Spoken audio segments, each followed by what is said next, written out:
25-year time horizons as well as close or developmental pricing, because as a country they have decided to play in that space. And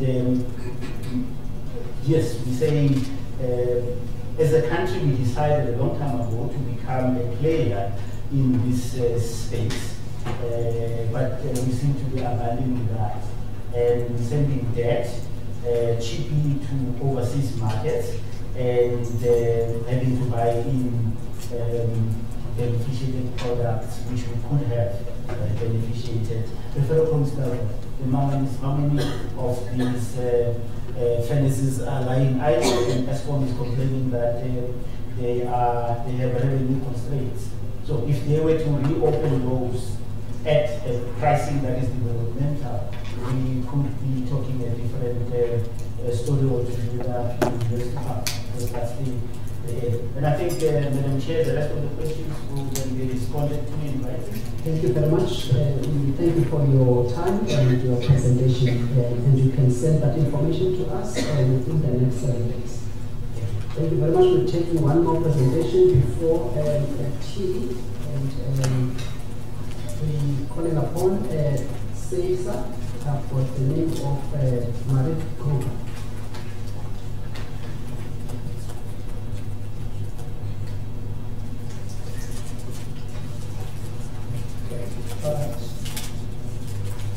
Yani Rasul, please come to start the group.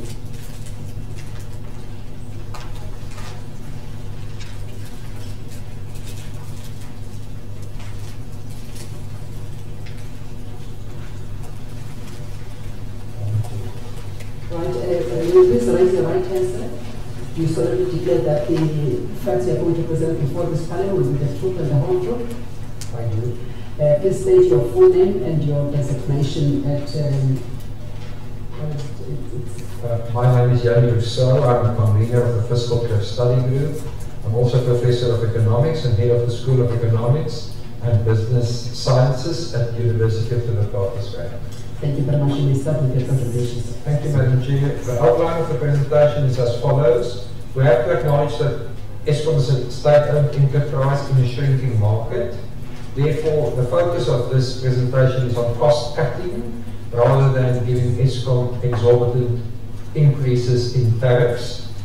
And then we make a case that ESCOM needs an austerity budget specialist. ESCOM clearly does not understand austerity or budgeting at all. ESCOM also requires oversight by the public. And then we end with findings and recommendations focusing on cost cutting and better management at ESCOM to ensure austerity in a shrinking market. ESCOM, as I've said, is a state-owned enterprise serving the public. Up to now, ESCOM has asked for 15% per annum cumulative increases amounting to 52% per annum. And what I've read in the newspaper this morning, this is now changed apparently to 56%. Now, Madam Chair, in short, if ESCOM changed its mind yesterday on what increase it needs, Nersa will have to rerun all the hearings it had in all the centres up to yesterday, because ESCOM is now asking for something else. Clearly, ESCOM has no idea what it's doing. This is tantamount to bullying tactic, with ESCOM bullying the government, Nersa, businesses and the public, which cannot be allowed. As I've said, ESCOM needs an austerity budget specialist to figure out what on earth is going on at ESCOM, because we, the public, no longer know what to believe at ESCOM. So ESCOM should engage in a serious cost-cutting exercise owing to changed market dynamics. ESCOM, despite being a monopoly, is pricing itself out of the market. It's in a self-sustained shrinking market which describes drastic action. ESCOM, of course, cannot become obsolete in South Africa given its debt levels, because the country already faces the risk of a fiscal cliff. And with ESCOM in the state it is, and continuing in the way it's gone doing its business over the past 10 years, as the speaker just before me pointed out, with shrinking sales, will certainly push South Africa over the fiscal cliff. So, in terms of cost cutting, all bonus payments at Eskom should be stopped and never be allowed again. There's no justification for bonuses. It's disingenuous to claim that bonuses will only be paid if targets are met. So apparently between the day before yesterday and yesterday they figured out they are not going to meet their bonus targets, and hence asked for higher increases to meet their bonus, which I call bogus targets. Cut bonus payments at Eskom immediately, permanently. Pay fair salaries. Bonus payments at Eskom are now driving behavior of executives. The country can no longer afford this nonsense. Stop it. In terms of cost cutting, Eskom, for what we can ascertain, employs 48,628 staff members. Headcount should urgently be reduced.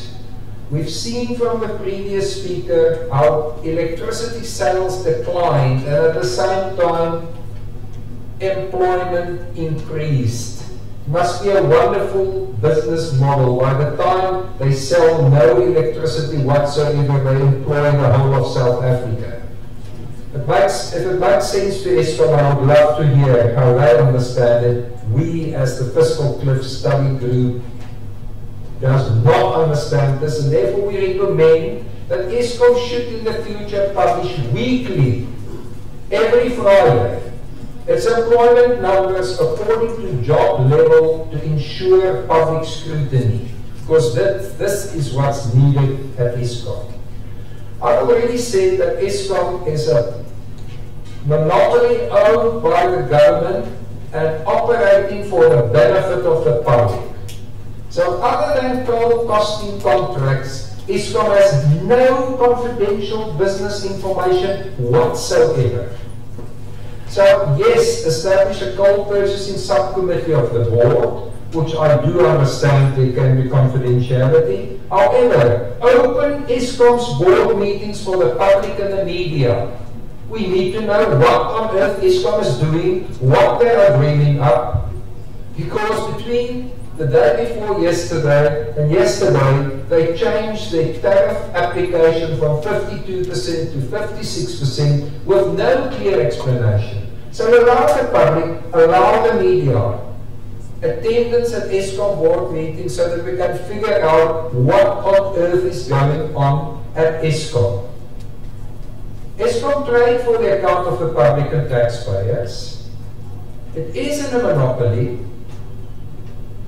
and we must be sure that Eskom serves the best interests of all the stakeholders. And admittedly, opening up Eskom's board meetings to the public will require a legislation change. And Madam Chair, the Fiscal Cliff Study Group recommend that Nersa should put this in its recommendations about Eskom's tariff increase, that the board meetings be open to the public and the media. Until such time as we have scrutiny, Eskom will continue to try and pull the wool over our eyes.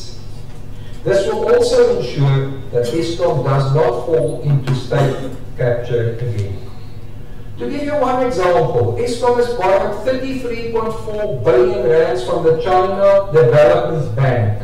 Apparently, the conditions of this loan may not be made known to the South African public. It's shocking. They borrow money for our account under secretive conditions that they refuse to make public.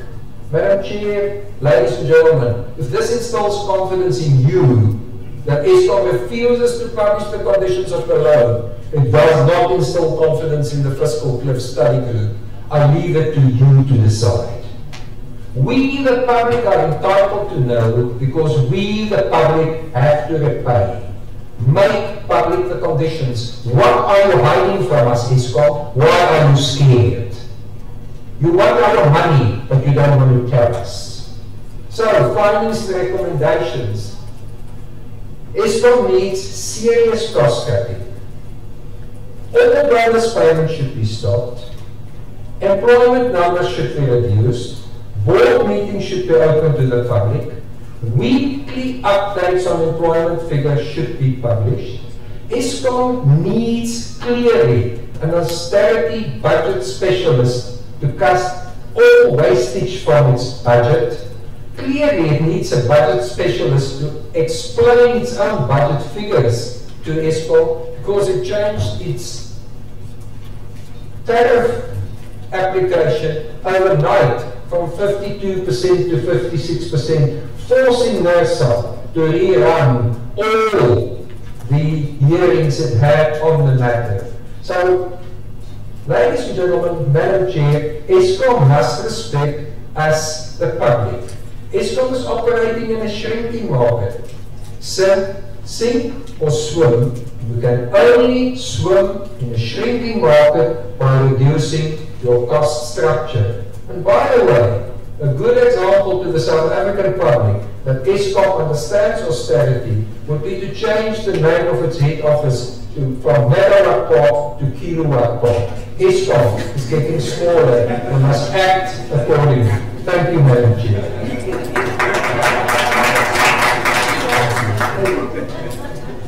Thank you, Mr. Resource, for the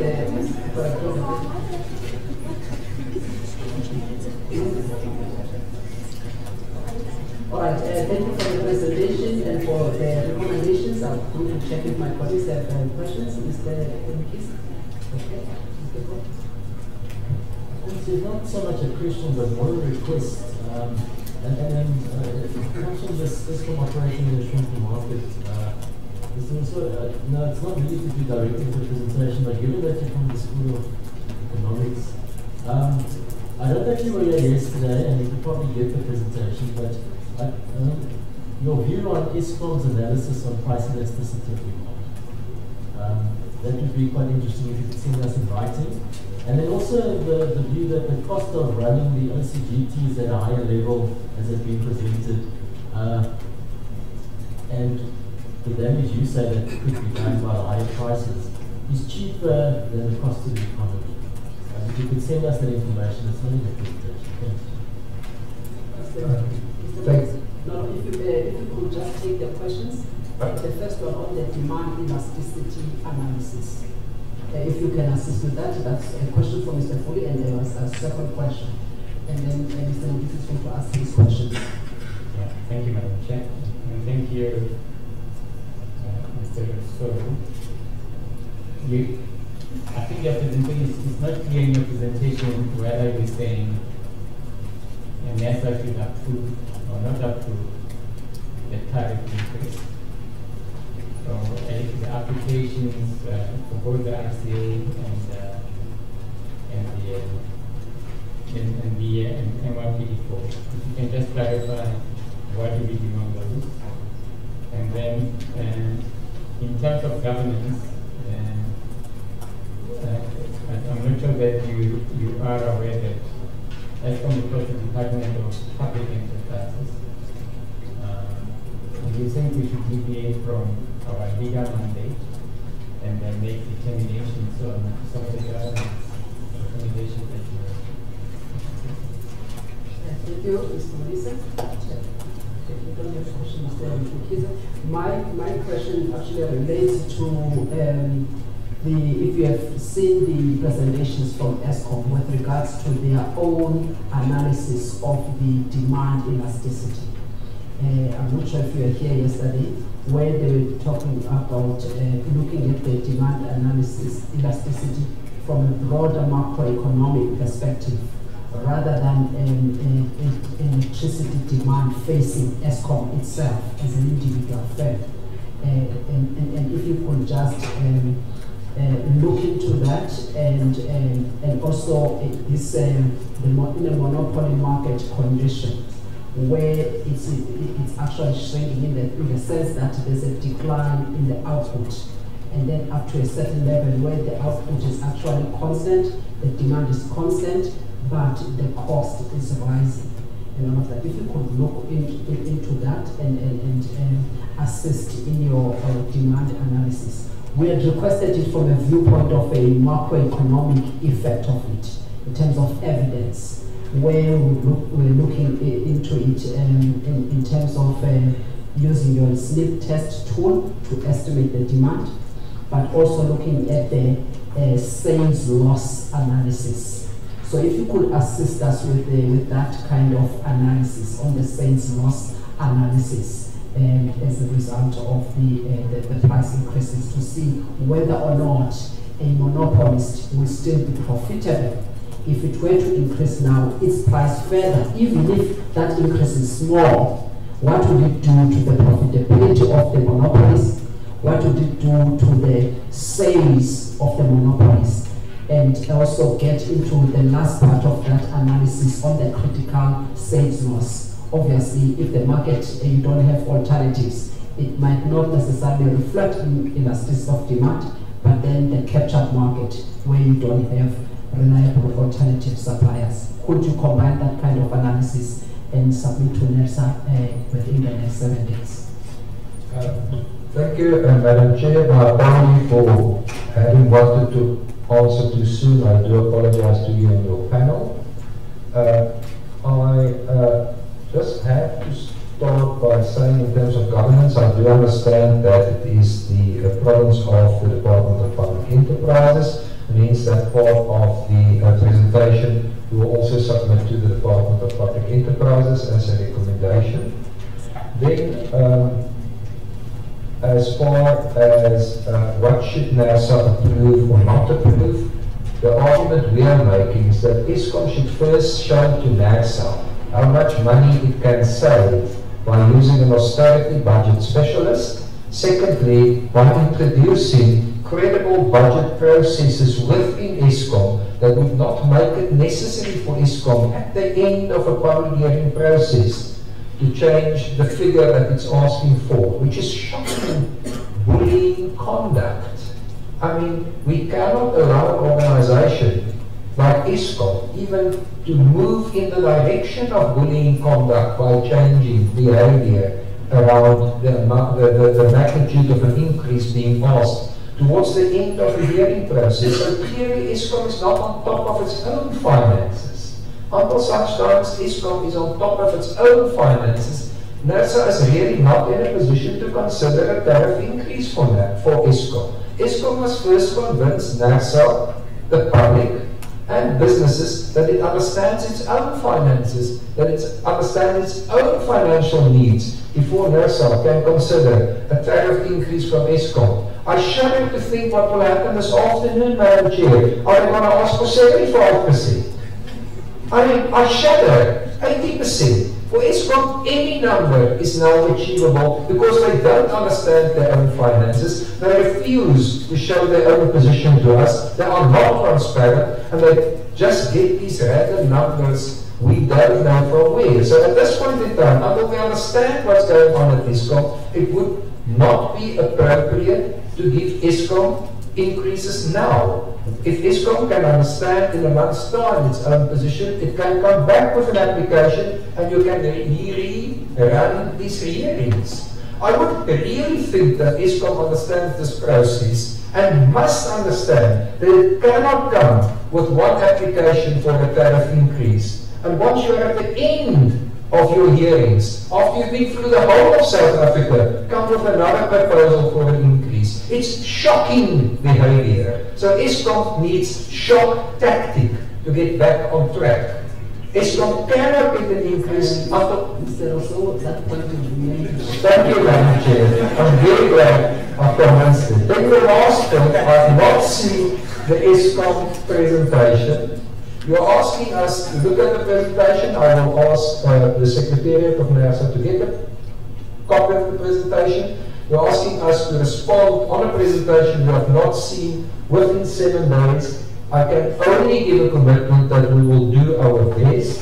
I cannot give a commitment that we can meet your deadline. You will understand that we have to look, consider, analyze something that we've not seen before, and it would be highly irresponsible of me to make a commitment in terms of a deadline on a document that I've not seen before. Thank you, Madam Chair. Thank you very much, Mr. Rosso. And the Secretariat of Nersa will provide you with the copies of the presentation so that you can respond and assist them in terms of your contribution to this process. Yeah. Thank you, Madam Chair. Thank you very much for your time. Ladies and gentlemen, we are going to break for tea and we're going to take 15 minutes. We'll break for tea. Thank you.